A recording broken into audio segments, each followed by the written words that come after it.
Perkenalkan, saya Tria Bunga Arumita dari kelas 1 SDA 3 PGSD.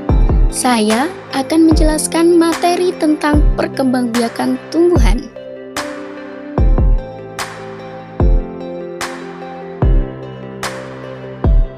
Apa sih itu perkembangbiakan tumbuhan? Perkembangbiakan tumbuhan adalah proses perkembangbiakan tumbuhan terjadi jika serbuk sari menempel pada kepala putik. Lalu bagaimana dengan perkembangbiakan singkong yang tidak memiliki bunga pada bagian tubuhnya? Singkong berkembang biak dengan dibantu oleh manusia dengan cara memotong batang singkong. Potongan batang tersebut ditancapkan di tanah. Jadi, singkong berkembang biak dengan cara memotong bagian batangnya. Proses ini disebut dengan stek batang. Dalam perkembangbiakan tumbuhan, ada yang melalui proses penyerbukan atau perkawinan yang dinamakan generatif. Sedangkan tumbuhan yang berkembang biak tidak melalui proses perkawinan dinamakan vegetatif. Macam-macam perkembangbiakan tumbuhan. Yang pertama, perkembangbiakan tumbuhan secara generatif. Yang kedua, perkembangbiakan tumbuhan secara vegetatif. Perkembangbiakan tumbuhan secara generatif adalah perkembangbiakan pada tumbuhan baru melalui proses penyerbukan. Penyerbukan merupakan proses jatuhnya serbuk sari ke kepala putik. Dalam perkembangbiakan tumbuhan dapat dibantu oleh A. Perkembangbiakan tumbuhan dibantu angin atau disebut juga dengan anemogami. Penyerbukan yang dilakukan oleh bantuan angin yang berciri-ciri tumbuhan bermahkota yang berukuran kecil. Tangkai bunga panjang menjalur keluar, kepala putik berbulu telentang keluar. B. Perkembangbiakan tumbuhan dibantu hewan atau disebut juga dengan zoidiogami. Penyerbukan yang dilakukan melalui bantuan hewan terjadi karena hewan tertarik akan madu dan bunga. Hewan yang sering membantu penyerbukan seperti kumbang, kupu-kupu, lebah, burung jalak, burung kutilang. C. Perkembangbiakan tumbuhan dibantu air atau disebut juga dengan hidrogami. Penyerbukan yang dilakukan melalui bantuan air seperti hidrilla. Perkembangbiakan ini secara umum memiliki ciri sebagai berikut. Seluruh tubuh tumbuhan tertutup oleh air, dapat hidup di air, dan berperan sebagai produsen bagi hewan lain. D.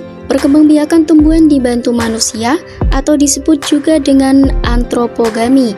Penyerbukan yang dilakukan oleh bantuan manusia seperti vanili dan anggrek. Anggrek merupakan jenis tanaman yang hanya memiliki yaitu benang sari atau putik dalam satu bunga. Benang sari dan putik tidak bisa bertemu sehingga penyerbukan tidak terjadi. Perkembangbiakan tumbuhan secara vegetatif adalah perkembangbiakan tumbuhan tidak mengalami perkawinan. Perkembangbiakan vegetatif berasal dari bagian tubuh tumbuhan yang akan menjadi individu baru. Perkembangbiakan vegetatif dibagi menjadi dua jenis yaitu alami dan buatan. A. Perkembangbiakan tumbuhan secara vegetatif alami. Perkembangbiakan vegetatif alami adalah perkembangbiakan tumbuhan tanpa melalui perkawinan atau perkembangbiakan yang dilakukan tanpa bantuan manusia. Macam-macam perkembangbiakan vegetatif alami sebagai berikut. Yang pertama adalah umbi batang. Umbi batang merupakan batang yang tumbuh di dalam tanah dan ujungnya menggelembung menjadi umbi. Pada permukaan umbi batang, tumbuh sisik dan kuncup membentuk mata tunas. Contohnya adalah kentang. Yang kedua adalah umbi lapis. Umbi lapis merupakan daun yang terstruktur dan termodifikasi berlapis-lapis. Pada bagian atas umbi tumbuh daun, sedangkan pada bagian bawah umbi lapis terdiri dari cakram dan akar serabut. Contohnya adalah bawang merah, bawang putih, bunga lili, dan bunga tulip. Yang ketiga adalah umbi akar. Umbi akar merupakan perubahan bentuk akar yang mengembang di dalam tanah. Akar yang menyimpan cadangan makanan sehingga apabila kita mencabut tanaman yang berkembang biak dengan umbi akar, akarnya akan mengembang dan tumbuh panjang. Contohnya seperti wortel. Akar ini menghasilkan buah dan berpotensi menjadi individu baru. Selain wortel, tanaman yang dapat berkembang biak dengan cara umbi akar adalah lobak dan singkong. Yang keempat adalah akar tinggal.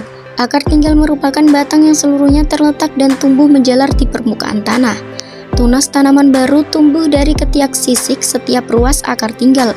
Contohnya kunyit, jahe, lengkuas, dan kencur. 5. Tunas. Tunas tumbuh dari batang di dalam tanah. Tunas muda menjadi tanaman baru dan tumbuh di sekitar tanaman induknya untuk membentuk rumpun.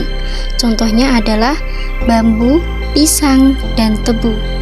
Selanjutnya yang keenam adalah tunas adventif. Tunas adventif merupakan tunas yang tumbuh pada bagian tanaman yang biasanya tidak berkecambah, seperti pada bagian daun dan akar. Contohnya adalah sukun dan cocor bebek. Selanjutnya yang terakhir adalah geragi atau stolon. Geragi atau stolon merupakan batang yang tumbuh mendatar dengan tanah. Terdapat akar dan daun yang tumbuh pada bagian yang menyentuh tanah. Contohnya adalah antanan, rumput teki, dan stroberi. Selanjutnya yang B adalah perkembangbiakan tumbuhan secara vegetatif buatan. Perkembangbiakan vegetatif buatan adalah perkembangbiakan tanaman secara non-vegetatif yang dilakukan dengan sengaja atau dengan bantuan manusia. Di bawah ini perkembangbiakan vegetatif buatan. Yang pertama adalah mencangkok. Mencangkok adalah perbanyakan tumbuhan dengan cara memotong cabang dari tumbuhan induknya. Contohnya adalah jeruk, jambu, mangga, dan rambutan. Yang kedua adalah menyetek. Menyetek adalah memperbanyak tumbuhan dengan menanam tanaman induk atau bagian batangnya. Contohnya adalah melati, mawar, singkong, dan tebu. Yang ketiga adalah merunduk. Merunduk merupakan proses perkembangbiakan suatu tanaman dengan cara membengkokkan batang dan cabangnya ke arah tanah agar akar dapat tumbuh. Contohnya, anggur, apel, selada air, dan sebagainya. Yang keempat adalah menyambung atau mengenten. Menyambung atau mengenten adalah proses menyatukan batang bawah dan batang atas dari dua tanaman yang sejenis agar diperoleh tanaman yang memiliki sifat-sifat unggul. Contohnya adalah batang bawah pada tumbuhan mangga yang berakar kuat disambung dengan batang atas dari tanaman mangga yang berbuah manis. Yang terakhir adalah menempel atau okulasi. Menempel atau okulasi adalah menempelkan mata tunas dari dua tanaman yang sejenis, tetapi berbeda sifat. Tujuan dari okulasi adalah untuk menggabungkan sifat-sifat unggul dari dua tanaman sehingga diperoleh satu tanaman yang memiliki kombinasi sifat unggul dari kedua tanaman tersebut. Contohnya adalah mangga mana lagi ditempel atau diokulasi dengan mangga harum manis. Demonstrasi yang berkaitan dengan materi yang saya sampaikan seperti: yang pertama adalah menanam biji kecambah kacang hijau ke dalam pot. Yang kedua adalah menyetek tanaman sirih.